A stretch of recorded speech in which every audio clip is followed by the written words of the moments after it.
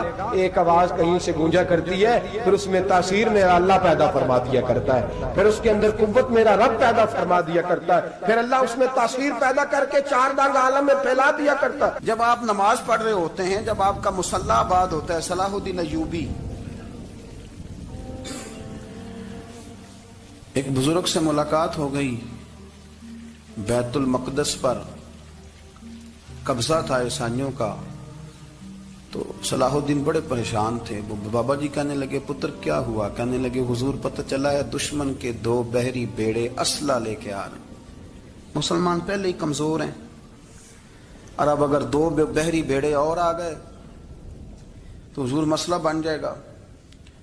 تو میں پریشان ہوں کہ کس طرح یہ کم مسئلے والی ہماری فوج ہے کیسے مقابلہ کرے گی۔ تو بابا جی کہنے لگے پتر اس طرح کرنا، آج رات تو بھی دعا کرنا اور میں بھی کروں گا، تو بھی دعا کرنا، آپ ناراض نہ ہونا، ہم تو پیروں والے ہیں، ہم تو پیروں کے نوکر غلام ہیں، ہمارا تو گزارا ہی نہیں، ہمیں تو ملتا ہے سارا کچھ وہاں سے۔ پر میرا سوال یہ ہے کہ تعویذ لینے جاتے ہو نفل کیوں نہیں پڑھتے؟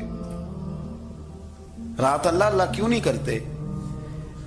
یہ بھی تو ہمارے بزرگوں کا ہی طریقہ ہے، انہوں نے تو ہمیں سکھایا ہے۔ صلاح الدین ایوبی سے بزرگوں نے کہا کہ رات آج نا اللہ اللہ کرنا، تو میں تیرے لیے دعا کروں گا، تو بھی دعا کرنا۔